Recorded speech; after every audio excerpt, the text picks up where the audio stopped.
Hello everybody, welcome to our channel our health and wellness. So today we are going to discuss about digestion of proteins. Digestion of proteins कैसे होता है, आज हम इसके बारे में जानेंगे. ह्यूमन बींग्स में जो हमारे प्रोटीन्स होते हैं जो हम इंजेस्ट करते हैं वो अमाइनो एसिड्स में ब्रेक डाउन हो जाते हैं by the action of peptidases. ये एंजाइम्स हैं जो प्रोटीन का ब्रेक डाउन करते हैं.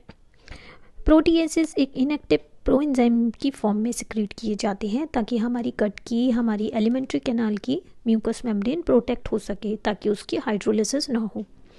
प्रोटीन डाइजेशन हमारा स्टोमक में स्टार्ट होता है और स्मॉल इंटेस्टाइन में कंप्लीट हो जाता है. सलाइवा में कोई प्रोटीएज नहीं होता.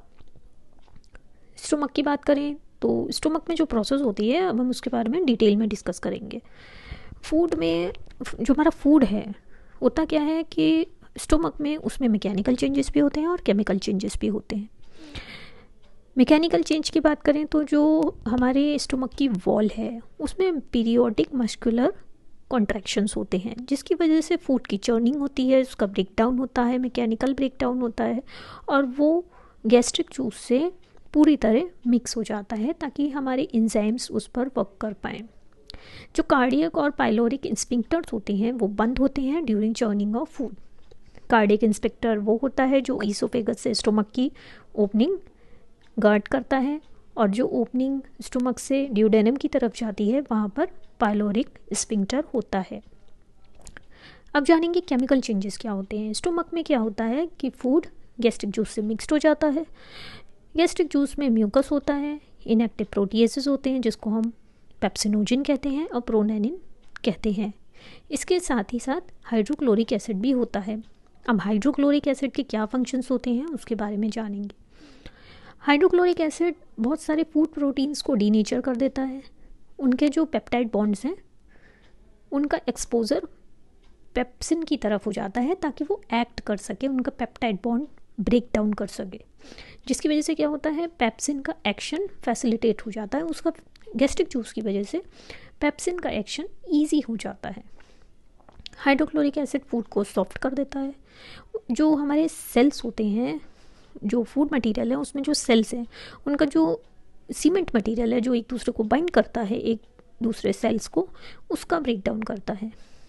एक एप्रोप्रिएट पीएच प्रोड्यूस करता है ताकि प्रोटीन का डाइजेशन हो सके. हाइड्रोक्लोरिक एसिड पेप्सिनोजिन को पेप्सिन में कन्वर्ट करता है और प्रोरेनिन को रेनिन में कन्वर्ट करता है.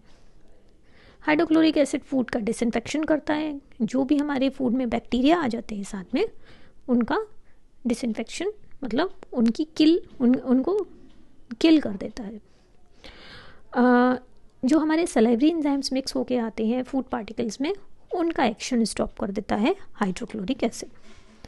अब जानेंगे पेप्सिनोजिन के बारे में. तो पेप्सिनोजिन जो है उस पर सबसे पहले एक्शन होता है हाइड्रोक्लोरिक एसिड का, जिसके बाद वो एक एक्टिव एंजाइम पेप्सिन में कन्वर्ट हो जाता है. फिर पेप्सिन अपने आप ही आगे के पेप्सिनोजिन को एक्टिवेट करता रहता है, उसको हाइड्रोक्लोरिक एसिड की ज़रूरत नहीं होती. इस तरह के एक्टिवेशन को कहते हैं हम ऑटोकैटालिटिक रिएक्शन.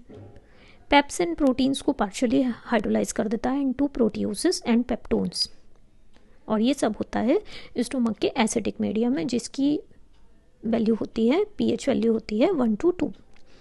ये जो हमारे white fibre of connective tissue होते हैं उनको भी डाइजेस्ट कर सकता है, लेकिन जो हमारा केराटिन ऑफ हेयर है या नेल्स हैं या हॉर्न्स हैं उसको डाइजेस्ट नहीं कर सकता.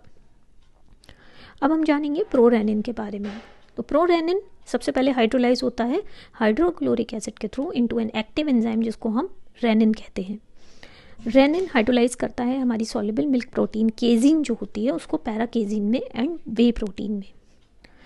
पैराकेजीन प्रेसिपिटेट हो जाती है in the presence of calcium और बन जाता है इनसॉल्युबल कैल्शियम पैराकेजिनेट, जिससे सॉलिड कर्ड बनता है या फिर हम उसको कोगुलेटेड मिल्क भी कह सकते हैं. कर्ड हमारे पेट में ज़्यादा समय तक रहती है ताकि पेप्सिन ईजीली उस पर एक्ट कर पाए, क्योंकि वो सेमी सॉलिड होती है, वो टोटल लिक्विड नहीं होती. पेप्सिन कैल्शियम पैराकेजिनेट को भी पेप्टोन्स में कन्वर्ट कर देता है. हम देखते हैं कई फिजिशियंस रेनिन टैबलेट्स प्रिस्क्राइब करते हैं जिसमें रेनिन होता है और ये रेनिन मिल्क को कर्ड में कन्वर्ट करने में हेल्पफुल रहता है। अब हम क्या देखते हैं, जैसे जैसे हमारी एज बढ़ती है रेनिन प्रोडक्शन धीरे धीरे कम हो जाता है या फिर कम बिल्कुल ही स्टॉप हो जाता है। तो ऐसे में क्या होता है, जैसे जैसे एज बढ़ेगी कर्डलिंग, पेप्सिन और काइमोट्रिप्सिन ये दोनों इसका काम ले लेते हैं। एडल्ट काउस की बात करें तो उनमें भी रेनिन नहीं होता।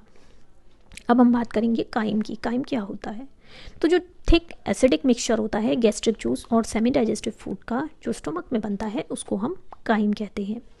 जब गैस्ट्रिक डाइजेशन होता है तो कार्डियक और पाइलोरिक इंस्पेक्टर्स बंद रहते हैं। धीरे धीरे समय समय पर पाइलोरिक इंस्पेक्टर ओपन हो जाता है ताकि काइम स्टोमक से ड्यूडेनम में जाए। काइम जब, so that's it for the day. Thank you so much.